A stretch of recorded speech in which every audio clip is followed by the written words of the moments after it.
Hello everyone, welcome to this special edition of the Belmont Journal, Belmont's own local program for hyperlocal news and community affairs programming. I'm your host, Roger Colton. Journalism is often seen today as contributing to social fragmentation to the extent that it fails to reflect lived experiences. The Local Voices Network is designed to address that problem, and LVN is coming to Belmont. I have with me today Deb Roy, who is an MIT professor and co-founder of Cortico, co-founder and chairman of Cortico, which is the creator of the Local Voices Network. Thanks for coming today. My pleasure. Can you start at the beginning? What is the notion or the theory behind the Local Voices Network?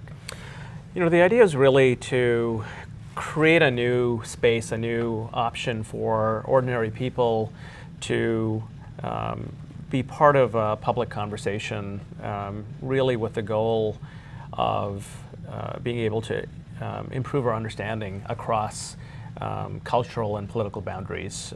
There's no doubt we're feeling more and more like a fragmented country, and just based on prior work we've done with social media and also looking at what's happening in talk radio and across the media landscape, it just feels like there's very few options where you can go and join a conversation and have meaningful exchanges with people that you don't already know. And so it really began with thinking about, can we create a new space, a new possibility? And it seems that I've heard you talk before about polarization and how polarization is actually a good business model in the for-profit world, if you will. And you're designed to try to counter that. Yeah, that's right. And I would say even more than polarization, just fragmentation, where you have groups who just no longer have a way to have exposure, let alone meaningful communication across boundaries, across tribal boundaries, if you will. And it is the case that when you have what we call the loudest voices, the extremists that have very strong points of view on whatever the issue might be, that often tend to polarize the conversation, those voices, those perspectives, they tend to sell best. Whether it's because it's a view that resonates with yours, you're more likely to tune in, or it makes you angry. You know, rage also sells. And when I look at the general patterns across the media landscape, social media and mainstream media, I think it's reasonable to say polarization is a great business model, and it's being fueled, and it's fueling the political environment as well. And most of us are, I feel, kind of exhausted, and we don't see our views represented in those extreme points of view. And often the agenda, primarily being set, let's say in the national media, doesn't even relate directly to hopes and concerns that most of us have in our everyday lives. So there's also just this disconnect of what all the rage and all the polarized conversation is about. So this idea of, is there a way we can reclaim the conversation and bring it back to things that matter to us, was really what we were aiming for. And when we think about people talking about their actual experiences, their lived experiences, it really, let's focus on this piece of equipment. It really revolves around a type of technology that Cortico has developed, right? Yeah, I think technology is a key part of what we're doing, and it's really, we're trying to keep a balance between technology and thinking about human interaction, human dynamics of a kind that comes naturally to us if we're given the right scaffolding, the right opportunities. And so what we have sitting here is, we call this the digital hearth. It is a piece of technology that can both record, capture conversations so that they can be shared with other people beyond those who gather around the hearth. So it can record, and it can also play back audio. And by design, as opposed to, really, if you think about communication technologies and you go back through the history of communication technologies, of course social media and the internet, but also telephones, television, radio, telegraph, they all share something in common, which is they're designed to make it easier to communicate when we're apart in space and apart in time. So we did something a little unusual with the hearth. We said, can we take lessons from furniture makers and architecture and create a kind of communication technology that's actually an invitation to gather in person physically? Because when we gather, as you and I right now are sitting within what you might call nose-biting distance, there's all sorts of both possibilities, positive, and also risks, physical, of course, of being in a space together that we've evolved certain behavior, certain habits, certain ways of being when we're in person that disappear when we're apart.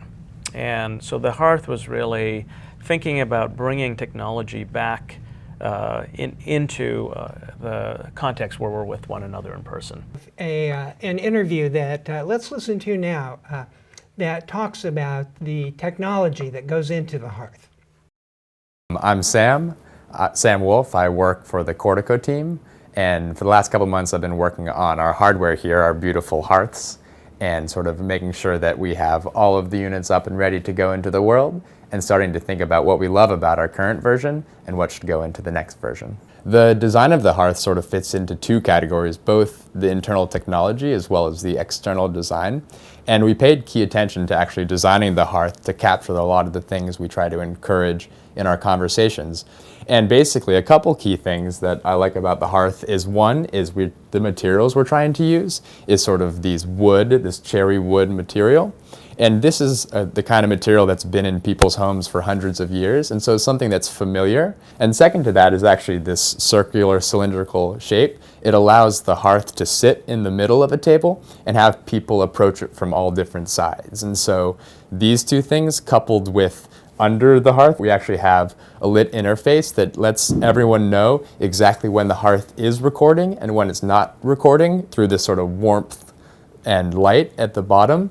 And I think this is a very important feature because people understand, okay, this part of our conversation is being recorded and this part is just private and for ourselves.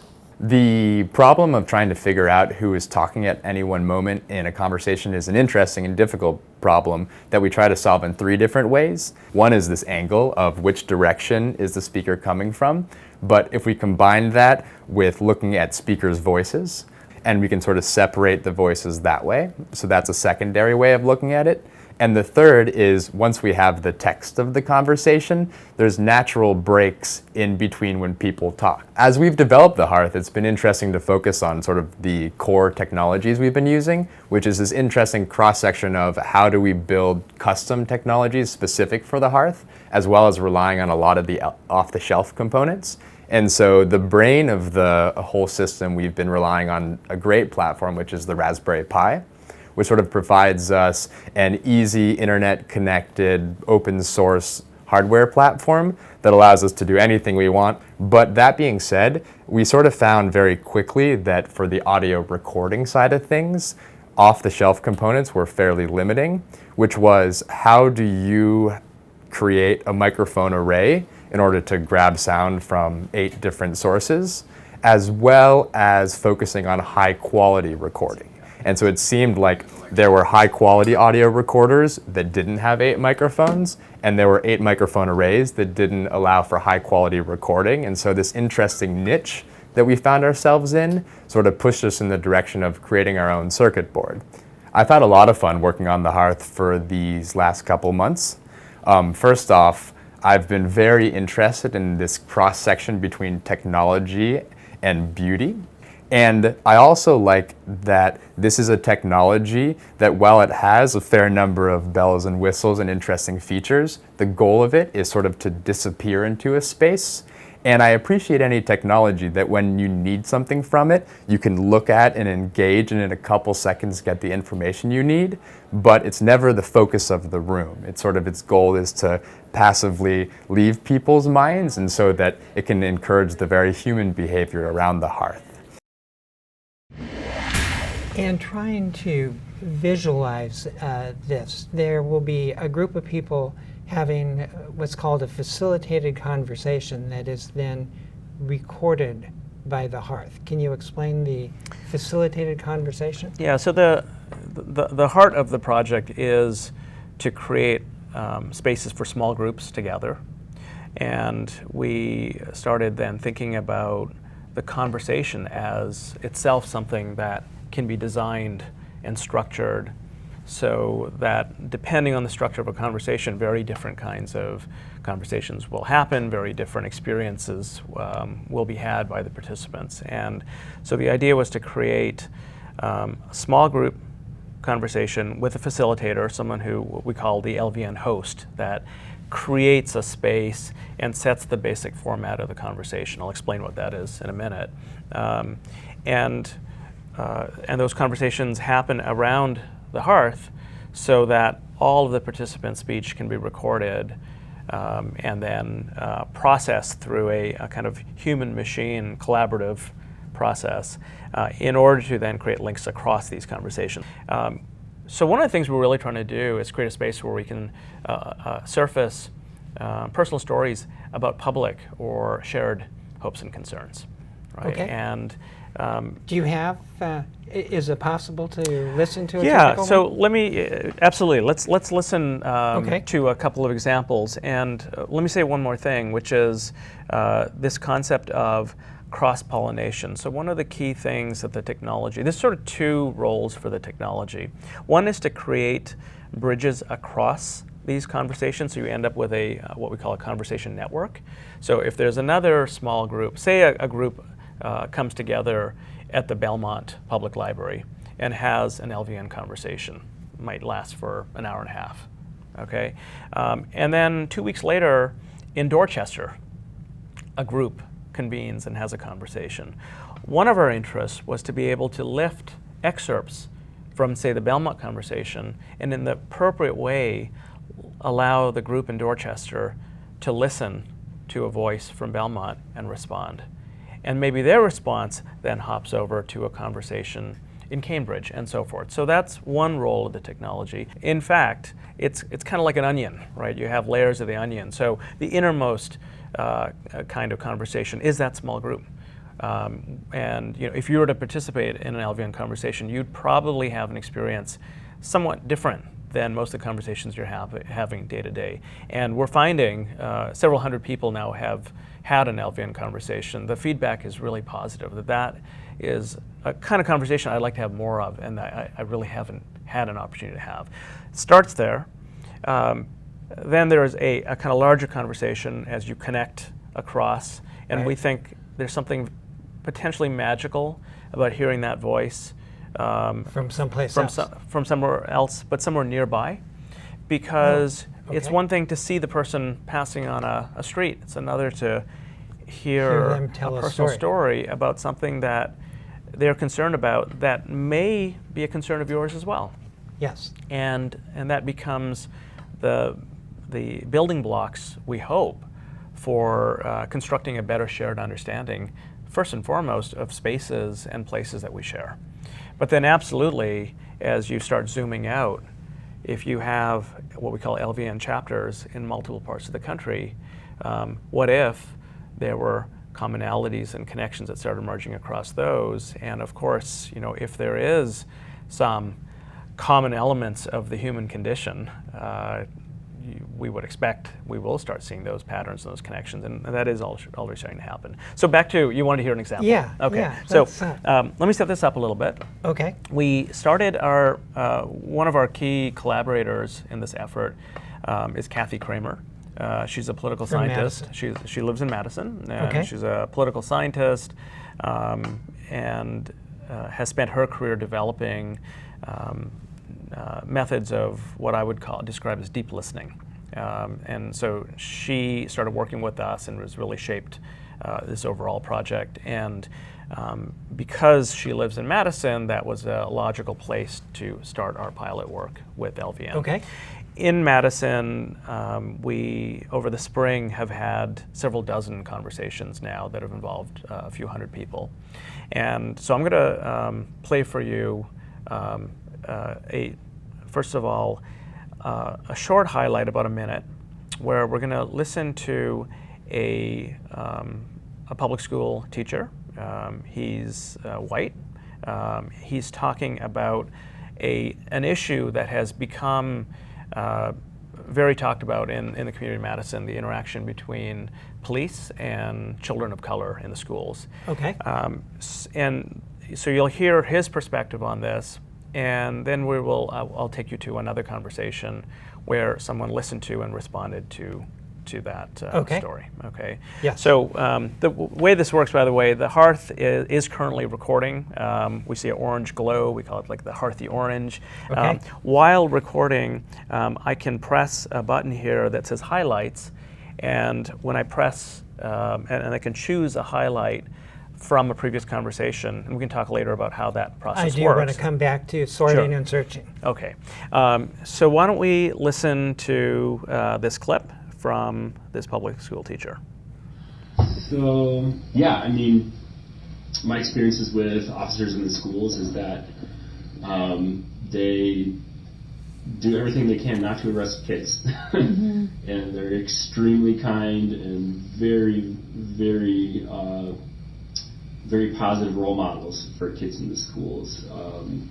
The schools I've worked in, some of the resource officers are people of color, and they're working with students of color, and they're able to see a police officer in a responsible role, being good with kids, being supportive, and so I know that there's privacy issues and things, but you see these groups of people who like walk through schools like once a year or twice a year, and then they like kind of poke their noses into places here and there, and then they think they can develop an opinion about something, and they couldn't be less informed. So I don't know how to address that really. We've got a big election coming up with the school council, and we got a big election coming up with the mayor, I'm hoping that some of these disparities can be addressed in really, really progressive and well thought out and well funded ways. So this highlight was selected by an LVN host who hosted a conversation a couple of weeks later in a different part of Madison. And that host, Jim Lerman, works with people who have been previously incarcerated, kind of to reintegrate into life in Madison. So he hosted a conversation with a small group of African American men, and decided roughly, somewhere halfway through that conversation, he said, "Okay, now I would like to bring in a voice of a school teacher, since we're on this topic, and I'd like you to just imagine he's here in the room with us. Hear him out, listen, and then if you have any reactions or responses, feel free to share." So just to make clear, we have a group of people sitting around a hearth, and this is bringing in a voice not in the room. Correct. To the group to add the lived experience. I like that term, by the way, of the other individual to the lived experiences. That's right. Of the people in the room. Yeah. Okay. And this is very much a moment for what we consider a boundary crossing conversation. Now, it's not literally everyone in the room together, but one of the interesting things is they're both from Madison. Yes. And so if they took interest in one another, or one took interest in the other, it's actually logistically possible to have a follow-up conversation where they do come together. So it's kind of an on-ramp to a conversation that otherwise frankly is not happening, not only in Madison, but elsewhere. Madison is a very racially segregated city, as is Boston, as are most cities in America. And so that's right. And I interrupted your story. So the host of this, the second conversation that happened a couple of weeks ago, once they're well into the conversation amongst themselves, at some point suggested he bring in this voice from a previous conversation. He then played the clip we just listened to. And then interestingly, it wasn't immediately after listening to that, but about 10 minutes after that clip was heard, that one of the participants refers back. So in a moment, we're going to sort of drop into a portion, about a minute and a half, of this person's reaction. It'll begin by him saying, and I was listening to that guy, and when he says that guy, he's talking about the voice we just heard. Okay. So why don't we now Listen in again. Press.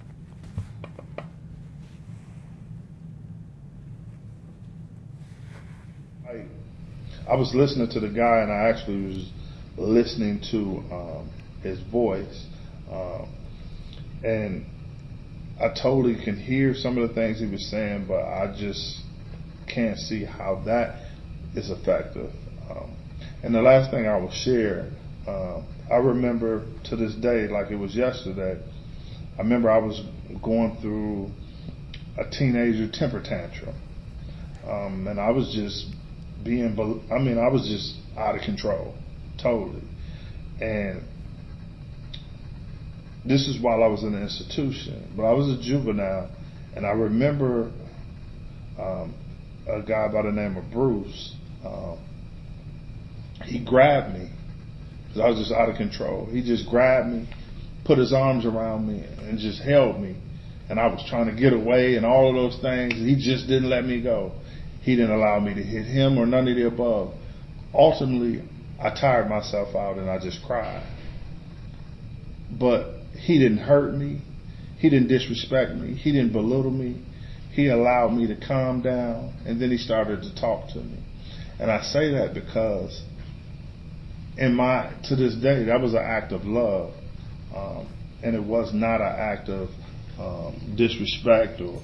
And so I think when it comes from the family and from the community, it's a better perspective versus as it coming from the police, because police gonna do just that. They gonna police.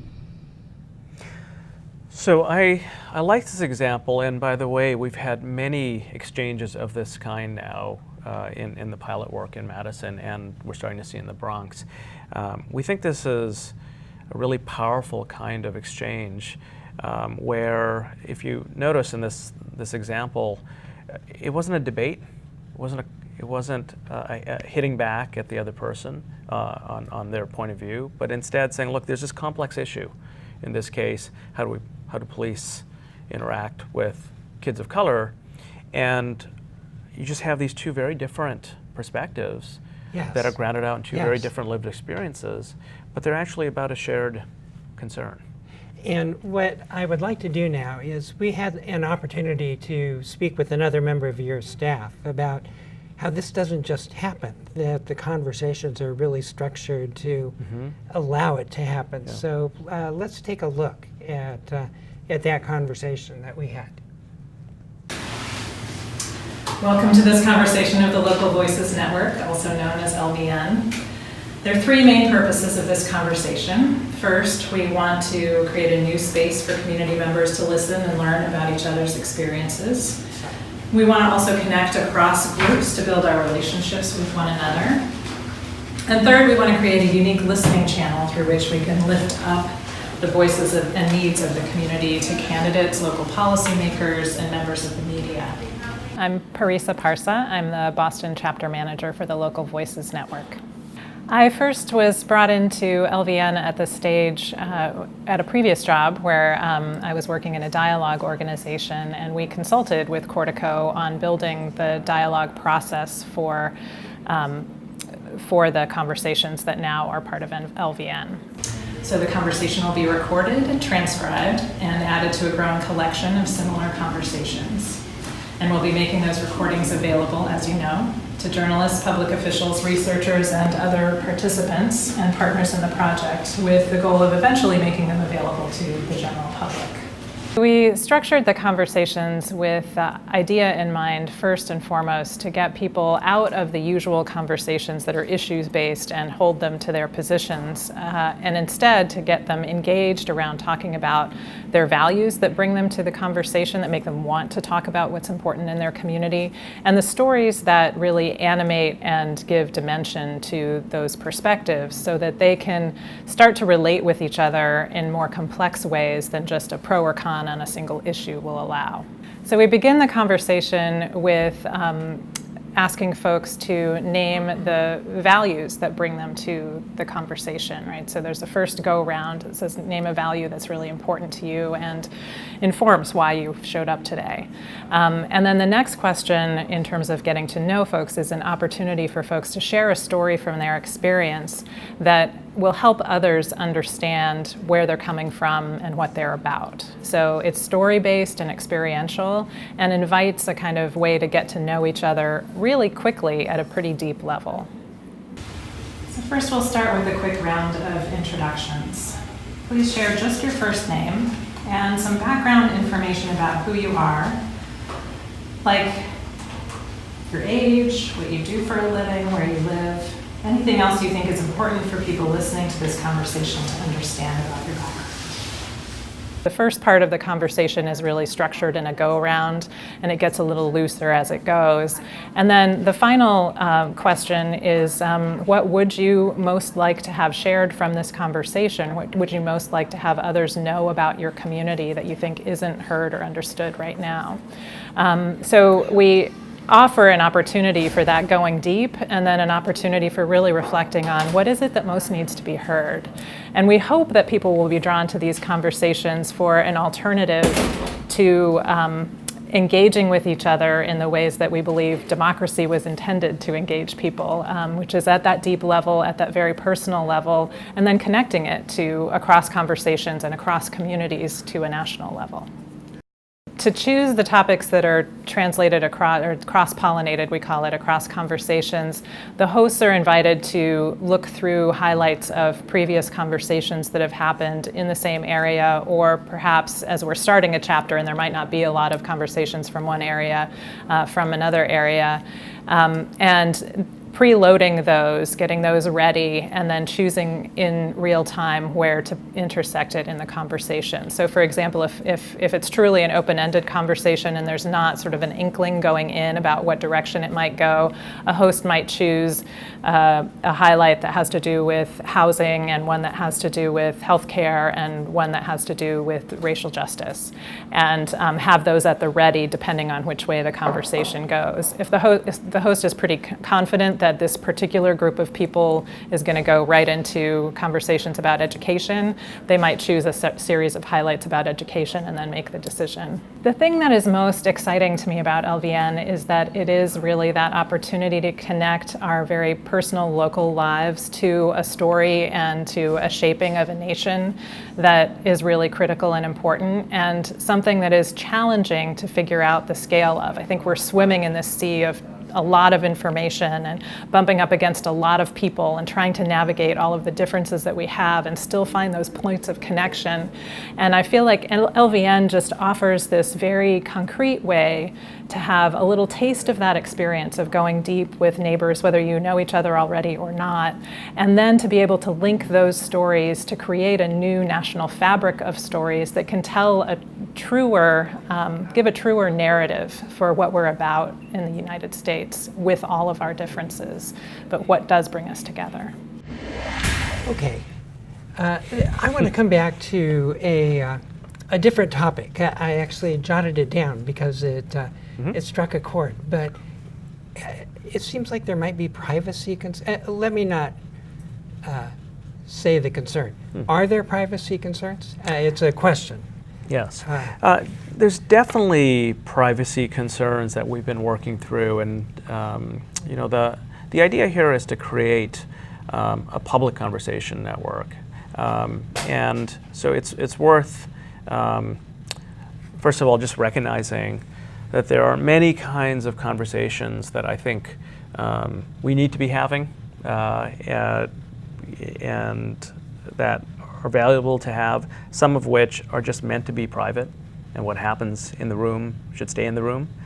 And there are other kind of conversations where if they are shared and heard more broadly, it brings more value both to the participants of that conversation and those that then have exposure to it.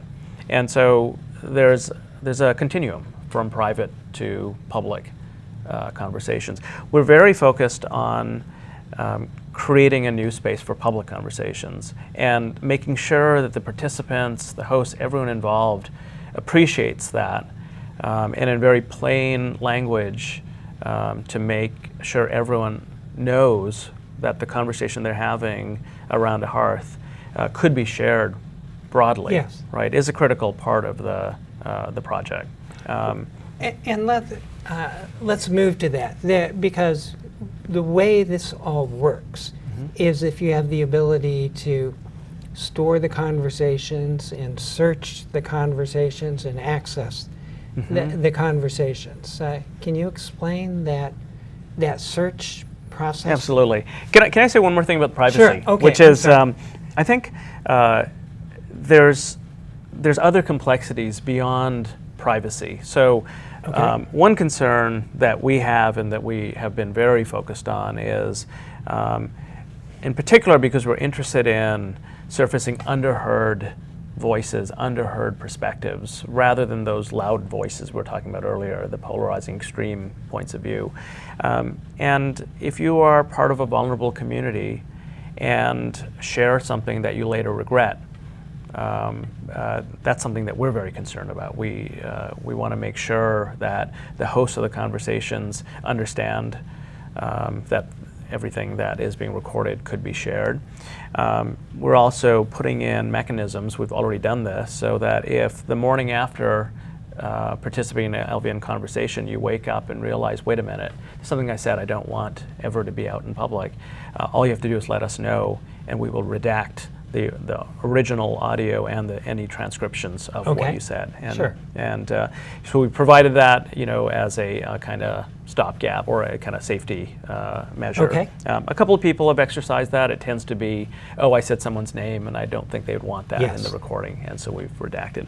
But beyond privacy, there's also just a question of ownership and control of the data, and how the data could be used, the conversation recordings. So we have made it publicly clear we will never monetize or in any way try to generate income or revenue based on the data. So that is a pledge we've made. And we are working through and evolving the model of control and visibility. Who should have access to the full conversations?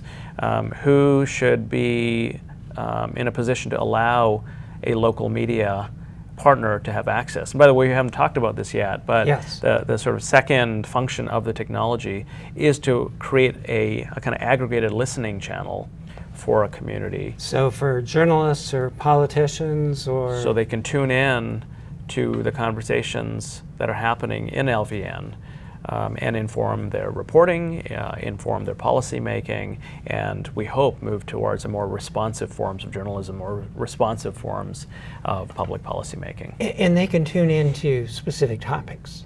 They can. So what the technology enables beyond capturing the raw recordings is through a combination of both automated AI capabilities and human involvement. We transcribe the speech recordings, so we have the full text. We do something called diarization, which means we assign each part of the transcript to who said it. So we have kind of like a script of a play now. We know who said what. We then semantically index the content. So we create a topic index. So any part of any conversation that is about, say, education or public transport, racial disparities, gets automatically identified and lifted out by and topic. Categorized under that topic. That's right. Okay. By the way, that raises a question, where do the topics come from?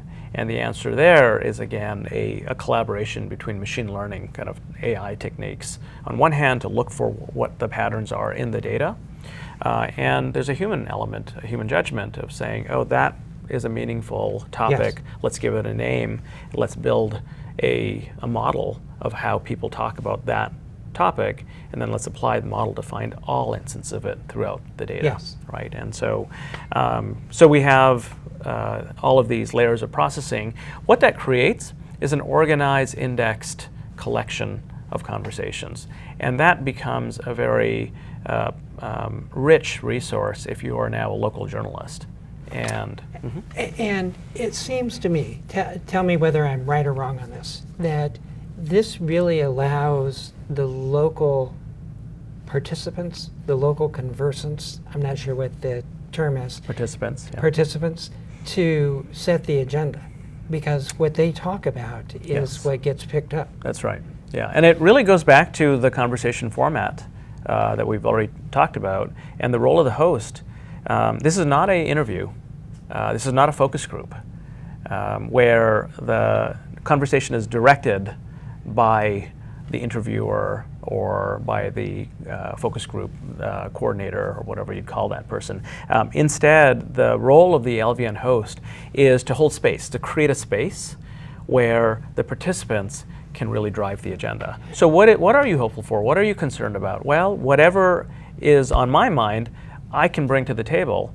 And in the process, I've set the agenda for the conversation. And as you look across many conversations, the emergent patterns are absolutely, it's a grassroots, bottom-up process of identifying topics of concern, topics of interest in the community. Okay, let's come back to yet another topic that our listeners here at the Belmont Media Center will have an interest in, because the Local Voices Network, and people should get used to that name, the Local Voices Network is coming to Belmont. It is. Is that correct? Yes, it is. You're absolutely right. We're really excited to be bringing Local Voices Network to Belmont and to other parts of the greater Boston area.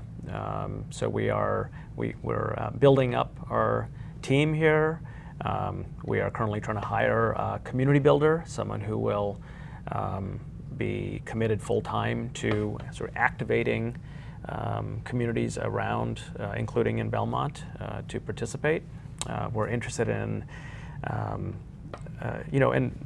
the whole model that we've been talking about now, you might summarize as community-powered understanding. This is not our team going in and hosting these conversations. It's certainly not our team setting the agenda. Our team is creating this communication platform, both the technology and the process that we've been discussing, and we invite members of the community to step up and really play leadership roles in hosting conversations, Yes. in helping get the word out, in helping recruit and bring together groups. We're looking to local institutions such as the Belmont Public Library to create a home for the hearth. So in fact, the model that we found so far is effective both in Madison and the Bronx is that we've partnered with the public library so that the hearth and the hearth controller, there's a nice little kit. It's portable, as you can see, there's no wires. Lives in the circulation system along with books and other things in the public library, so that if you'd like to host a conversation, you can just go to the library and check out the hearth. And let's listen in for a minute about how the progress in Belmont is going. We've had an initial introductory event and initial orientation at the Jamaica Plain Library, and we are currently in the process of starting some conversations to offer potential hosts an opportunity to experience those, as well as trainings for our hosts and facilitation. So over the summer, we're hoping to offer enough opportunities to be able to launch in several communities. We're also in the process of just seeking out those organizations that might benefit from this technology and opening a conversation about ways that we might partner together to expand the network. People can get involved in LVN at this point in the Boston area by going to lvn.org and clicking on Boston. You'll see there the upcoming conversation events and orientations that are being offered, or just get in touch with us directly. We're really looking forward to knowing we're still at the stage of mapping and looking for partners in the community, places where conversations are already happening that might benefit from the LVN style of conversation, as well as the technology for helping groups and organizations and communities understand each other better. The steps for getting involved in our conversation core, which we're calling the body of volunteers that will fuel the Local Voices Network, are to first be part of a local conversation and then come to an orientation which is an opportunity to learn more about the whole project and to learn about the different potential roles. From there, you can think about what your own comfort level is with either being a facilitator. You might have previous formal or informal facilitation experience and really feel naturally gravitating toward that role, which we call the host. You might be drawn to recruiting and feel so energized about this project that you want to bring all of your friends and neighbors into conversations. Or you might be someone who really appreciates listening deeply to other people's conversations and helping us with the curation role of highlighting those conversations. An additional role is also just being the helper with the gathering, making sure that the space is hospitable and people feel well cared for, helping with snacks, et cetera, to create the right environment for a conversation to flourish. So once folks have been through a training and are ready to host a conversation, they can check out a hearth from their local library and gather a group of people, or go to where a group of people has been gathered and host a conversation. The conversation at the end is uploaded automatically to the database of all of the conversations that have happened, and then will be available for the host to look at, and then available to all of the participants to hear and look at. And so that's one pathway for folks who are trained Conversation Corps members to check out a hearth from a library or another organization in your community. For community partners, we're also looking at the option of either being able to check out a hearth, or if you're a community organization that has ongoing conversations and you're interested in hosting your own hearth, being a hub, what we call it, for a hearth, there's an opportunity to think about ways that you might use the hearth, especially the recording technology and the ability to analyze what's happening across conversations and cross-pollinate across conversations to advance your own community goals or organizational needs around examining a community issue, getting multiple perspectives on an issue that you eventually want to make a decision about, or just getting into deeper conversations about some of the issues that a community might be most at loose ends about. LVN has an aggressive growth plan, I would say.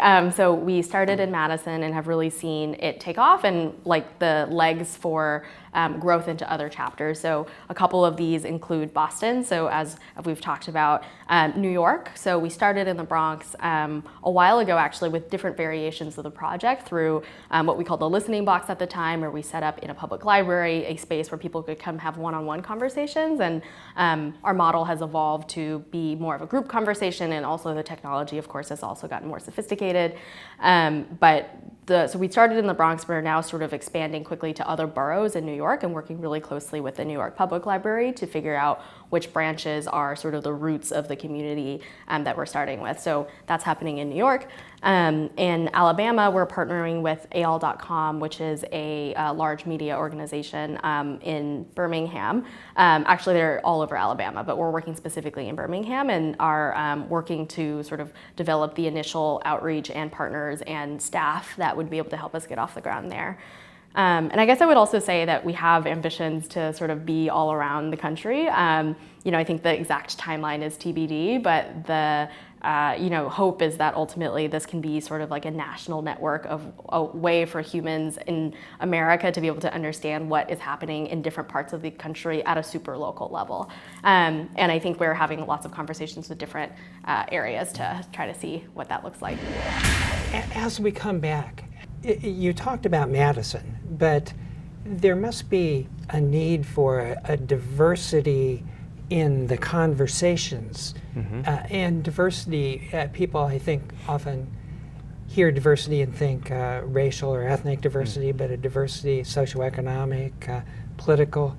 How do you do that? Yeah, that's in fact maybe the key question and the key challenge that as we address, we think will really open up LVN as a to pursue its mission, which is to foster constructive public conversation across differences, right? To build this sort of understanding of one another. Depending on which locale you consider, there's different groups that we'd consider the underheard. Okay. And so in Madison, certainly some of the